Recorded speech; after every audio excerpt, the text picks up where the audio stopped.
안녕하세요. BOC 해외 리크루팅의 조이스입니다. 오늘 저는 영주권 수속이 단순히 행정 절차를 넘어 한 가족의 삶 전체를 좌우하는 얼마나 무거운 결정인지를 실제 사례 바탕으로 말씀드리려고 합니다.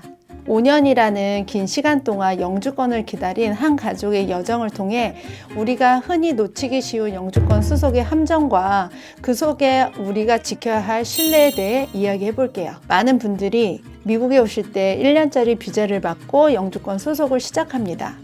언뜻 보면 간단해 보이지만 이 구조에는 치명적인 함정이 숨어 있습니다. 수속이 진행되는 동안에는 사업, 건강 문제 등 변수가 생겨도 쉽게 한국을 오갈 수가 없게 되는데요. 이 기간에는 미국에 묶여 지내야만 하는 거죠. 만약 경제적 여유가 있고 가족 전체의 삶을 장기적으로 설계하고 계시다면 저는 EB5 투자이민이라는 다른 선택지도 함께 고민해 보시라고 조심스럽게 권해드리고 싶습니다. 투자이민은 투자금 회수 가능성, 가족 전체를 배려하는 구조, 그리고 수속 중에도 자유로운 출입국이 가능하다는 장점이 있어요. 그런데 왜 일부 비자 업체들은 투자이민 같은 더 나은 선택지를 적극적으로 안내하지 않았을까요? 이 질문에 대한 답은 안타깝게도 구조적인 이해관계에 문제가 있을 때가 많습니다.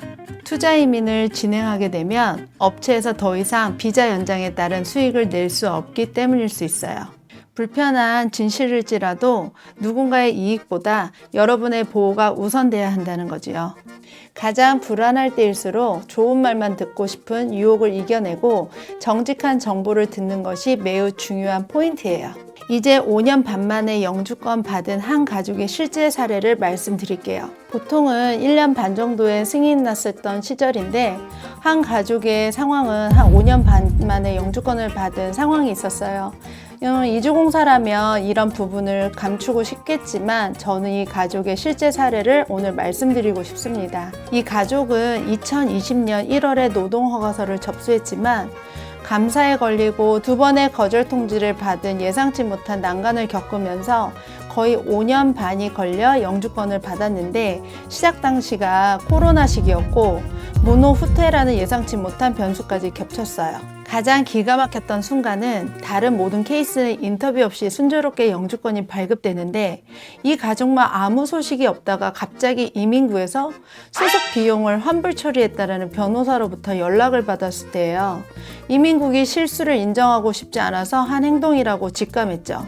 저희는 즉시 전문 변호사를 선임하고 관련 판례 자료를 탄탄하게 준비해서 이민국에 대응했습니다. 결국 트럼프 대통령 시절에 어려운 상황 속에서도 1개월 후 기적처럼 승인 접수증을 다시 받았고 4개월이 지나 거의 5년 반 만에 영주권을 받은 거죠.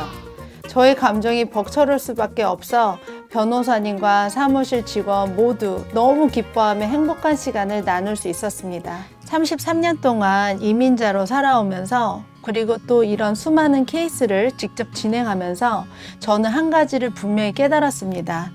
미국 이민 시장에는 안타깝게도 정보를 왜곡하거나 과장하여 자신의 이익을 먼저 생각하는 사람들이 존재한다는 사실입니다.